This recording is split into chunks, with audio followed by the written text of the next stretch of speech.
of the Times. Lesson 6 Intensive Care Unit by Dr. Sumitra. ഡൽഹിയിലെ പ്രശസ്തമായ സ്വകാര്യ ആശുപത്രിയിലെ തീവ്രപരിചരണ വിഭാഗത്തിന്റെ ചുമതലക്കാരനാണ് ഡോക്ടർ സുമിത്ര. ആഴ്ചയിൽ 6 ദിവസവും ആണ്ടിൽ 47 ആഴ്ചയും വിശ്രമമില്ലാത്ത ജോലി. ഡിസംബറിലെ ഒരു തണുത്ത സായാഹ്നത്തിൽ കോഫി ഷോപ്പിലെ ഒരു മാസികയുടെ താളുകളിൽ അദ്ദേഹം ഒരു ലേഖനം വായിച്ചു. നഗരത്തിലെ മറ്റൊരു പഞ്ചനക്ഷത്ര ആശുപത്രിയിൽ ഹൃദയ ശസ്ത്രക്രിയയ്ക്കായി ഒരു നൂതന സംവിധാനം എത്തിയിരിക്കുന്നു. അമേരിക്കയിൽ 6 മാസം മുമ്പ് ഇറങ്ങിയതാണ്. മറ്റൊരു മാസികയിലും ഇതിന്റെ ഗുണഗണങ്ങൾ വായിച്ചത് ഡോക്ടർ സുമിത്ര ഓർമ്മിച്ചു. പുതിയ സംവിധാനത്തിൽ ഡോക്ടർ രോഗിയെ തൊടുകയേ വേണ്ട, എല്ലാം യന്ത്രമനുഷ്യൻ ചെയ്തുകൊള്ളും. ഡോക്ടറുടെ കൈ വിറയ്ക്കുമെന്നോ അത്ര പേടിയൊന്നും വേണ്ട. പണ്ട് ചെയ്തിരുന്നത് പോലെ ആഴത്തിൽ കീറി മുറിക്കേണ്ട. വളരെ ചെറിയ ഒരു ഇൻസിഷൻ അഥവാ കീറൽ മതി. വേദന തീരെ കുറവ്. അല്പനാളുകൾക്കുള്ളിൽ ആശുപത്രി വിടാം. അങ്ങനെ പ്രയോജനങ്ങളേറെ. കരവിരുതിനും കൈപുണ്യത്തിനും പേരുകേട്ട ഹൃദയ ശസ്ത്രക്രിയാ വിദഗ്ധർ പോലും എത്ര എളുപ്പമാണ് തങ്ങളുടെ പ്രശസ്തി ഒരു യന്ത്രത്തിനു മുമ്പിൽ അടിയറ വയ്ക്കാൻ തയ്യാറാകുന്നത്. ശസ്ത്രക്രിയകൾ കൂടുതൽ സുരക്ഷിതമാക്കാൻ യന്ത്രമനുഷ്യർക്കാണ് ഇന്ന് കൂടുതൽ കഴിവ്. പണ്ടൊക്കെ ശസ്ത്രക്രിയാവേളയിൽ ഡോക്ടറുടെ കൈവിറയ്ക്കുമെന്ന് വല്ല പത്രക്കാരും എഴുതിപ്പിടിപ്പിച്ചാലത്തെ പുകിലൊന്ന് ഓർത്തു നോക്കുക. ഇപ്പോൾ ശസ്ത്രക്രിയാ രംഗത്തെ ദൈവങ്ങൾ യന്ത്രദൈവങ്ങൾക്ക് മുമ്പിൽ വണങ്ങി നിൽക്കുന്ന വിനീത ദാസന്മാരായി മാറിയിരിക്കുന്നു. പുതിയ ശസ്ത്രക്രിയാ രീതിയുടെ മറ്റു വശങ്ങളൊന്നും തന്നെ ലേഖനത്തിൽ തൊടുന്നതേയില്ല. ഇതിൽ എന്തെങ്കിലും പിഴവുണ്ടായി വീണ്ടും ശസ്ത്രക്രിയ വേണ്ടിവരുന്ന രോഗികളുടെ ശതമാനം എത്രയാണ്? പുതിയ രീതിയിൽ ബൈപ്പാസിനായി ഉപയോഗിച്ച രക്തധമനികളിൽ വീണ്ടും ബ്ലോക്ക് ഉണ്ടാകാറുണ്ടോ? ലേഖകന്റെ ശ്രമം പരമ്പരാഗത രീതിയും നൂതന രീതിയും അടുത്തടുത്ത് വെച്ചിട്ട് പുതിയതിന്റെ മിച്ചം അടിവരയിട്ട് കാണിക്കുക എന്നതാണ്. പുതിയ രീതിയിൽ ഒരു മൂളിപ്പാട്ടും പാടി അതിലാഘവത്തോടെ ശസ്ത്രക്രിയാ മേശക്കരികിൽ നിൽക്കുന്ന ഡോക്ടറാണ്. പഴയതിൽ സിനിമാ രംഗങ്ങളിൽ കാണാറുള്ളതുപോലെ പരിക്ഷീണിതനായ ഡോക്ടർ. അദ്ദേഹത്തിന്റെ നെറ്റിയിൽ പൊടിയുന്ന വിയർപ്പ് കണങ്ങൾ കൈലേസ് കൊണ്ട് ഒപ്പിയെടുക്കുന്ന വെള്ളരിപ്രാവ് പോലുള്ള നഴ്സ്. കോഫി ഷോപ്പിൽ നിന്ന് കാറിലേക്ക് നടക്കുമ്പോൾ യന്ത്രങ്ങളുടെ കടന്നാക്രമണത്തെ ചെറുക്കാനായി നെഞ്ചുവിരിച്ച് മുന്നോട്ട് പോകുന്ന ഒരു യോദ്ധാവിന്റെ ഭാവമായിരുന്നു അന്ന് ഡോക്ടർക്ക്. 2 മാസം മുമ്പ് നടന്ന ഒരു സംഭവം അദ്ദേഹം ഓർമ്മിച്ചു. ICUവിൽ 22 പേർ ഗുരുതരാവസ്ഥയിൽ കിടപ്പുണ്ട്. അപ്പോഴാണ് അത്യാഹിത വിഭാഗത്തിൽ നിന്നും വിളിക്കുന്നത്. ഒരു ആക്സിഡന്റ് കേസ് എത്തിയിരിക്കുന്നു. പ്രധാന സഹായി ഡോക്ടർ രാകേഷിനെയും കൂട്ടി ഡോക്ടർ വേഗം അങ്ങോട്ടേക്ക് ഓടി. 30 വയസ്സിൽ താഴെ പ്രായം വരുന്ന അരോഗ ദൃഢഗാത്രനായ ഒരു യുവാവ്. അയാൾ ഓടിച്ചിരുന്ന വാൻ നിർത്തിയിട്ടിരുന്ന ഒരു വാഹനത്തിന്റെ പിന്നിൽ ഇടിക്കുകയായിരുന്നു. ശ്വാസം വിടാൻ നല്ല ബുദ്ധിമുട്ടുണ്ട്. രക്തസമ്മർദ്ദം തീരെ താണു പോയിരിക്കുന്നു. ഹൃദയമിടിപ്പ് വളരെ ഉയർന്ന തോതിലും. ഒരു ബോർഡ് അടിയിൽ വെച്ച് ഡോക്ടർ അയാളുടെ പിടലി അനങ്ങാതെ ഉറപ്പിച്ചു വെച്ചു. ഓക്സിജൻ കൊടുക്കുന്നത് തുടർന്നു. രക്തയോട്ടം തീരെ താണു പോയിരുന്നത് കൊണ്ട് എത്ര ശ്രമിച്ചിട്ടും ഒരു ഞരമ്പ് കണ്ടെത്താൻ നഴ്സിന് കഴിഞ്ഞില്ല. ECGയിൽ ഹൃദയമിടിപ്പിന്റെ തോത് വളരെ വേഗതയിലാണ്. പുറമെ പരിക്കൊന്നും കാണാനുമില്ല. 2 കാരണങ്ങളാണ് ഡോക്ടർക്ക് തോന്നിയത്. ഒന്നുകിൽ ഹൃദയാവരണമായിട്ടുള്ള പെരിക്കാർഡിയത്തിൽ രക്തം കടന്നിട്ടുണ്ട്, അല്ലെങ്കിൽ ഒടിഞ്ഞ വാരിയലുകൾ തുളച്ചു കയറി ശ്വാസകോശ ആവരണമായ അറയിൽ വായുവും രക്തവും നിറഞ്ഞിട്ടുണ്ട്. ആവശ്യത്തിന് പ്രാണവായു ലഭിക്കാൻ ഇതൊരു തടസ്സമാകും. ശ്വാസകോശങ്ങളിൽ നിന്നുള്ള സമ്മർദ്ദം ഹൃദയത്തെ ഞെരുക്കുന്നത് കൊണ്ട് അതിന്റെ പമ്പിംഗ് മന്ദഗതിയിലുമാകും. ഹൃദയത്തിലേക്കുള്ള രക്തയോട്ടം കുറയാൻ കാരണം എവിടെയെങ്കിലും മുറിവിലൂടെ രക്തം ഒഴുകുന്നുണ്ടാവും. ഇത്രയും കാര്യങ്ങൾ ഡോക്ടർ അനുമാനിച്ചു. ഇതിനകം ഡോക്ടർ രാകേഷ് കൈത്തണ്ടയിൽ കണ്ടെത്തിയ ഒരു ഞരമ്പിലൂടെ ദ്രാവകങ്ങൾ കൊടുത്തു തുടങ്ങിയിരുന്നു. അയാളുടെ ജീവൻ രക്ഷിക്കാനുള്ള സമയവും മാർഗങ്ങളും വളരെ പരിമിതമായിരുന്നു. 2 മാർഗങ്ങൾ ഡോക്ടർക്ക് തോന്നി. ഒന്നുകിൽ ശ്വാസനാളത്തിലൂടെ ഒരു ട്യൂബ് ഇറക്കി നേരിട്ട് ഓക്സിജൻ കൊടുക്കണം, അല്ലെങ്കിൽ നെഞ്ചിന്റെ ഇരുവശങ്ങളിലേക്കും ഓരോ ട്യൂബ് ഇറക്കി ഹൃദയത്തിലും ശ്വാസകോശങ്ങൾക്കും അനുഭവപ്പെടുന്ന സമ്മർദ്ദം ലഘൂകരിക്കണം. അപ്പോൾ ഹൃദയമിടിപ്പ് എളുപ്പമാകും. പക്ഷെ 2 മാർഗങ്ങൾക്കും അവയുടേതായ പ്രശ്നങ്ങളുണ്ടായിരുന്നു. ആദ്യ മാർഗത്തിൽ ശ്വാസകോശാവരണത്തിലേക്ക് ചോരുന്ന വായുവിന്റെ സമ്മർദ്ദം കൂടി ഹൃദയത്തിന്റെ പ്രവർത്തനം നിലച്ചേക്കാം. രണ്ടാമത്തെ മാർഗത്തിൽ ട്യൂബ് ഇറക്കാൻ താമസം വരും എന്നതിനാൽ ഓക്സിജന്റെ ലഭ്യത കുറഞ്ഞ് ഹൃദയത്തിന്റെയും തലച്ചോറിന്റെയും പ്രവർത്തനം നിലച്ചു പോകാനും ഇടയുണ്ട്. ഏത് മാർഗം സ്വീകരിക്കണം എന്നുള്ള തീരുമാനം ഏതായാലും ഡോക്ടർക്ക് സ്വയമായി എടുക്കേണ്ടി വന്നില്ല.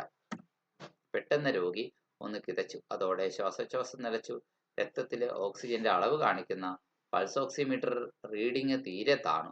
ശരീരം നീല നിറമാകാൻ തുടങ്ങി. പെട്ടെന്ന് കൃത്രിമ ശ്വാസോച്ഛ്വാസം നൽകാൻ ആദ്യ മാർഗം സ്വീകരിക്കാൻ ഡോക്ടർ നിർബന്ധിതനായി. അതോടൊപ്പം നെഞ്ചിന്റെ ഇരുവശത്തും ഓരോ ട്യൂബ് ഇറക്കാൻ നിർദ്ദേശവും നൽകി. നേരിട്ട് ഓക്സിജൻ കൊടുക്കാൻ തുടങ്ങിയ നിമിഷം രോഗിയുടെ ഹൃദയമിടിപ്പ് നിലച്ചു. നെഞ്ചിൽ അമർത്തിയും ഇടിച്ചും ഡോക്ടർമാർ അത് പുനരുജ്ജീവിപ്പിക്കാൻ കിണഞ്ഞ് ശ്രമിച്ചു. ഡോക്ടർ രാകേഷ് വിളിച്ചു പറഞ്ഞു, രക്തയോട്ടം നിലച്ചിട്ടുണ്ട്, വേഗം ട്യൂബ് ഇടണം. അവർ ഭയന്നത് തന്നെ സംഭവിച്ചു. കൃത്രിമ ശ്വാസത്തിന്റെ സമ്മർദ്ദത്തിൽ ഹൃദയത്തിന്റെ പ്രവർത്തനം നിലച്ചിരിക്കുന്നു. അപ്പോൾ തന്നെ കൃത്രിമ ശ്വാസം നിർത്തി. ഹൃദയമിടിപ്പില്ല, ശ്വാസോച്ഛ്വാസവുമില്ല. എന്തെങ്കിലും ഉടനെ ചെയ്തേ പറ്റൂ. ഇതിനകം ഡോക്ടർ രാകേഷ് ഒരു വശത്ത് ട്യൂബ് ഇറക്കി. അതോടൊപ്പം കാർഡിയാക് മസാജ് തുറന്നുകൊണ്ടിരുന്നു. പുതിയ മരുന്നുകൾ ട്യൂബിലൂടെ കൊടുത്തു. വീണ്ടും ഓക്സിജൻ കൊടുത്തു തുടങ്ങി. നെഞ്ചിന്റെ മറ്റേ വശത്തും ട്യൂബ് ഇറക്കി. വായുവും കുറച്ച് രക്തവും പുറത്തേക്ക് തള്ളി. ശ്വാസോച്ഛ്വാസം ഇപ്പോൾ എളുപ്പമായി. ഹൃദയം പ്രവർത്തനക്ഷമമാക്കാനുള്ള ശ്രമം തുടർന്നു. അതിനുള്ള മരുന്നുകൾ നൽകി. മെല്ലെ അതിന്റെ ഫലവും കണ്ടു തുടങ്ങി. യന്ത്രം ഉപയോഗിച്ച് ഒരു ഷോക്ക് കൂടി കൊടുത്തതോടെ ഹൃദയമിടിപ്പ് മെച്ചപ്പെട്ടു. പൾസ് കിട്ടാറായെന്ന് നഴ്സും സാക്ഷ്യപ്പെടുത്തി. കൂടുതൽ ജീവൻ രക്ഷാ മരുന്നുകളും ദ്രാവകങ്ങളും രോഗിയുടെ ശരീരത്തിലേക്ക് പ്രവഹിച്ചു. നഴ്സിന്റെ മുഖത്തെ പരിഭ്രമം ഒരു ചെറു പുഞ്ചിരിയായി മാറി. മരണത്തിന്റെ പിടിയിലമർന്ന ഒരു ജീവനാണ് അവരുടെ കൂട്ടായ ശ്രമം കഷ്ടിച്ച് രക്ഷപ്പെടുത്തിയിരിക്കുന്നത്. വൈകാതെ ചെറുപ്പക്കാരനെ തീവ്ര പരിചരണ വിഭാഗത്തിലേക്ക് മാറ്റി. ബന്ധുക്കളെ വിളിച്ചു വരുത്തി. അയാൾക്ക് അപ്പോഴും ബോധം വീണിരുന്നില്ല. നെഞ്ചിലെ പ്രധാന ഞരമ്പിലേക്ക് ഒരു ട്യൂബ് ഇറക്കി രക്തസമ്മർദ്ദം കൃത്യമായി മനസ്സിലാക്കി. കൈത്തണ്ടയിലെ ധമനിയിലേക്ക് മറ്റൊരു ട്യൂബും ഇതിനായി ഘടിപ്പിച്ചു. പലവട്ടം രക്തം കൊടുത്തു. ശസ്ത്രക്രിയാ വിദഗ്ധന്മാർ വിശദമായി പരിശോധിച്ചു. തലയുടെയും വയറിന്റെയും CT സ്കാൻ പലതവണ പരിശോധിച്ചു. അയാളുടെ കരളിലും ഹൃദയഭിത്തികളിലും ക്ഷതം സംഭവിച്ചിരിക്കുന്നു. ശസ്ത്രക്രിയ വേണ്ട മുറിവുകളായിരുന്നവ. അതിസൂക്ഷ്മമായ ശസ്ത്രക്രിയയിലൂടെ കരളിന്റെ 1/4 ഭാഗം നീക്കം ചെയ്തു. വീണ്ടും പഴയതുപോലെ ട്യൂബുകളും കത്തീറ്ററുകളും അയാളുടെ ശരീരത്തിൽ ഘടിപ്പിച്ചു. ക്രമേണ രക്തസ്രാവം ശമിച്ചു. പിറ്റേ ദിവസം ഉച്ചകഴിഞ്ഞാണ് ഡോക്ടർക്ക് അയാളുടെ കിടക്കക്കരികിൽ നിന്ന് മാറാൻ കഴിഞ്ഞത്. സാവധാനം അജയ്, അതായിരുന്നു അയാളുടെ പേര്, അപകടനില തരണം ചെയ്തു. ഘട്ടം ഘട്ടമായി ട്യൂബുകൾ എടുത്തുമാറ്റി. ഓരോ ദിവസത്തെയും പുരോഗതി അയാളുടെ ബന്ധുക്കളുമായി പങ്കുവച്ചു. ഏതാണ്ട് 10 ദിവസം കഴിഞ്ഞാണ് അയാളെ വെന്റിലേറ്ററിൽ നിന്ന് മാറ്റിയത്. അയാൾ സംസാരിച്ചു തുടങ്ങിയ ദിവസം ഡോക്ടർമാരും നഴ്സുമാരും ഒരു ആഘോഷമാക്കി മാറ്റി. സമീപത്തൊരു കിടക്കയിലെ രോഗിയുടെ സ്ഥിതി അതീവ ഗുരുതരമായിരിക്കുന്നു എന്ന് നഴ്സ് ജിഷ ഡോക്ടറെ വന്ന് അറിയിച്ചു. രക്തസമ്മർദ്ദം തീരെ താണിരിക്കുന്നു, ഹൃദയമിടിപ്പ് നിലച്ചുകൊണ്ടിരിക്കുകയാണ്. പക്ഷെ ഒന്നും പ്രത്യേകിച്ച് ചെയ്യണ്ട എന്നായിരുന്നു ഡോക്ടറുടെ നിർദ്ദേശം. നസീം ബാനു എന്നായിരുന്നു ആ രോഗിയുടെ പേര്. ആ ചെറുപ്പക്കാരി ക്ഷയരോഗം ബാധിച്ച് അവസാന ഘട്ടത്തിലേക്ക് എത്തിയിരുന്നു. 50 ദിവസമായി അവർ തീവ്ര പരിചരണ വിഭാഗത്തിലാണ്. വെറും 23 വയസ്സേ അവർക്കുള്ളൂ. വിവാഹം കഴിഞ്ഞിട്ട് 4 വർഷമായി. തലച്ചോറും കിഡ്നിയും അടക്കം ആന്തരാവയവങ്ങളാകെ രോഗം ബാധിച്ചു കഴിഞ്ഞിരിക്കുന്നു. ആശുപത്രി ബില്ല് ഏതാണ്ട് 4.5 ലക്ഷം കഴിഞ്ഞു. ഗ്രാമത്തിലെ കൃഷിയിടം വിറ്റാണ് പിതാവ് ബില്ലടച്ചത്. എല്ലാം വെറുതെയായി. നഴ്സ് ജിഷയുടെ കണ്ണ് നിറയുന്നത് ഡോക്ടർക്ക് കാണാമായിരുന്നു. ജിഷ ചെറുപ്പമാണ്. ഇതുപോലെ എത്രയെത്ര കേസുകൾ കണ്ടു വേണം അവരുടെ മനസ്സ് കൂടുതൽ ദൃഢമാക്കാൻ. നമുക്കൊന്നും ചെയ്യാനില്ല ജിഷ, ഡോക്ടർ പറഞ്ഞു. അവർ രോഗത്തിന്റെ അവസാന ഘട്ടത്തിലാണ്. സമാധാനമായിട്ട് യാത്രയാകട്ടെ. വർഷം തോറും ക്ഷയരോഗം മൂലം ഇന്ത്യയിൽ മരണമടയുന്ന 5 ലക്ഷം പേരിൽ ഒരാൾ കൂടി. ഈ പാഠത്തിലെ ചോദ്യോത്തരങ്ങളിലേക്ക് നമുക്ക് ശ്രദ്ധിക്കാം. Read the except and answer the following questions. ഈ പാഠഭാഗം വായിച്ച് നമുക്ക് നൽകിയിരിക്കുന്ന ഗദ്യഭാഗത്തിന്റെ ഭാഗം വായിച്ച് ഉത്തരങ്ങൾ എഴുതുക എന്നതാണ്. ദ ഡിസിഷൻ വാസ് ടേക്കൻ, ആ തീരുമാനം എടുക്കപ്പെട്ടു എന്നത് മുതൽ ആ രോഗിയുടെ ആത്മാവ് ഇനിയും കടന്നുപോയിട്ടില്ല, ദ വുഡ്സ് യെറ്റ് എന്ന് പറയുന്ന ഭാഗം വരെ. What was the instruction given to Rakesh by the doctor? രാകേഷിന് ഡോക്ടർ സുമിത്രയെ നൽകിയ നിർദ്ദേശം എന്തായിരുന്നു? The doctor instructed Rakesh to push 2 large bore needles into both sides of the patient's chest. രോഗിയുടെ ചെസ്റ്റിന്റെ ഭാഗത്തേക്ക് 2 വലിയ ബോർ നീഡിലുകൾ ആഴ്ത്തി ഇറക്കുക. ഇതായിരുന്നു ഡോക്ടർ സുമിത്രയെ തന്റെ സഹായിയായ രാകേഷ് ഡോക്ടറോട് നിർദ്ദേശിച്ചത്. He hoped that it would release some pressure from the patient's heart. രോഗിയുടെ ഹൃദയത്തിൽ നിന്ന് ഇത് അല്പം സമ്മർദ്ദം പുറത്തേക്ക് ഒഴുക്കി കളയാൻ ഇത് സഹായിക്കും എന്ന് ഡോക്ടർ പ്രതീക്ഷിച്ചു. മറ്റൊരു ചോദ്യം ഇങ്ങനെയാണ്, what we feared had happened. നമ്മൾ സംഭവിച്ചത് എന്താണോ അത് സംഭവിച്ചു. നമ്മൾ പേടിച്ചത് എന്താണോ അത് സംഭവിച്ചു. What is the doctor referring to? Doctor എന്താണ് ഇവിടെ പരാമർശിക്കുന്നത്? The doctor feared that artificial respiration might increase the pressure on the patient's heart and make it stop. കൃത്രിമ ശ്വസനം രോഗിയുടെ സമ്മർദ്ദം വർദ്ധിപ്പിക്കുകയും അത് ഒടുവിൽ രോഗിയുടെ ഹൃദയത്തിന് നിശ്ചലാവസ്ഥയിലെത്തിക്കുകയും ചെയ്തേക്കാം. അത് അപകടകരമായ ഒരു കാര്യം തന്നെയാണ്. Just as he feared. Doctor ഭയപ്പെട്ടതുപോലെ തന്നെ when the air entered his lungs, കൃത്രിമ ശ്വസനം നൽകാനായിട്ട് വായു അദ്ദേഹത്തിന്റെ ലങ്സിലേക്ക് പ്രവേശിച്ചതും the E C G became a flat line, E C G പെട്ടെന്ന് ഒരു ഫ്ലാറ്റ് ലൈനായി മാറി. And his heart suddenly stopped beating, ഹൃദയം പെട്ടെന്ന് നിലയ്ക്കുന്നത് നിർത്തി. Why did the patient's heart stop beating? അതാണ് സി എന്ന ചോദ്യം. എന്തുകൊണ്ട് രോഗിയുടെ ഹൃദയം നിലയ്ക്കുന്നത് നിന്നു? The pressure from the artificial respiration, doctor കൃത്രിമ ശ്വസനം നൽകിയെന്ന് പറഞ്ഞല്ലോ. ആ ആർട്ടിഫിഷ്യൽ റെസ്പിറേഷന്റെ ആ സമ്മർദ്ദം കൊണ്ട് had increased the pressure on the heart, ഹൃദയത്തിലേക്കുള്ള പ്രഷർ വർദ്ധിക്കുകയും and it suddenly stopped beating, അത് ഉടനെ തന്നെ അടിക്കുന്നത് നിൽക്കുകയും ചെയ്തു. How was the cardiac rhythm recovered? രോഗിയുടെ കാർഡിയാക് റിതം എങ്ങനെയാണ് റിക്കവർ ആയത്? The two chest tubes inserted on either side of the chest, രോഗിയുടെ നെഞ്ചിന്റെ ഭാഗത്ത് 2 ചെസ്റ്റ് ട്യൂബുകൾ ആഴ്ത്തി ഇറക്കിയിട്ടുണ്ട്, ഇൻസേർട്ട് ചെയ്തിട്ടുണ്ട്. It released the pressure on the heart, അവ ഹൃദയത്തിലെ പ്രഷർ റിലീസ് ചെയ്തു, പുറത്തേക്ക് വിട്ടു അല്ലെങ്കിൽ കുറച്ചു. Fluids and strong medicines were pumped into the patient, രോഗിയുടെ ശരീരത്തിലേക്ക് ഫ്ലൂയിഡുകളും ശക്തമായ മരുന്നുകളും പമ്പ് ചെയ്യപ്പെട്ടു.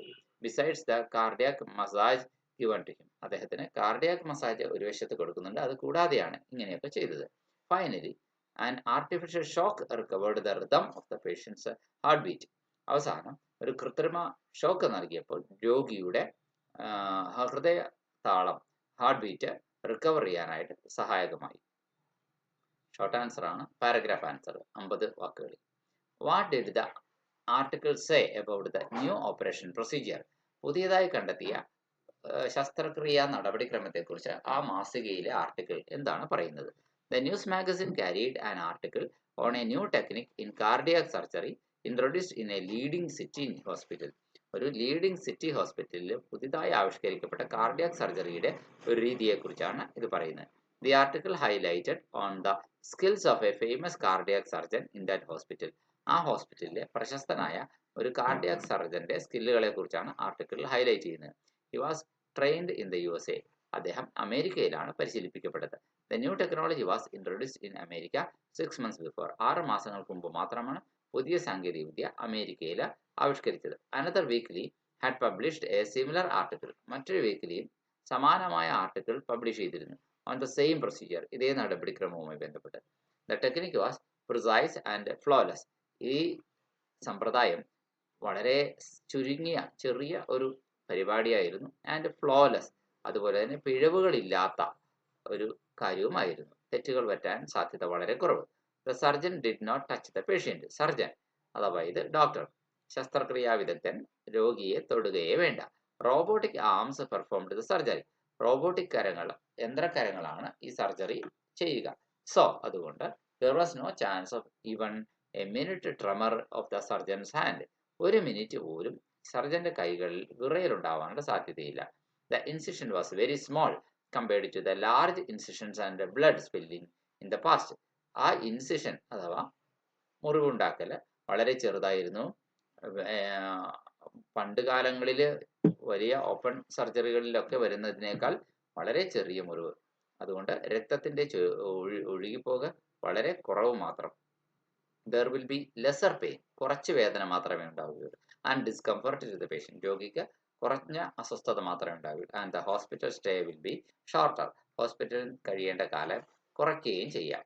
മറ്റൊരു ചോദ്യം ഇതാണ്, what is the earliest incident that the author remembers, ലേഖകൻ ഓർമ്മിക്കുന്ന ഏറ്റവും ഏർലിയസ്റ്റ് ആയിട്ടുള്ള ഇൻസിഡന്റ് എന്താണ്?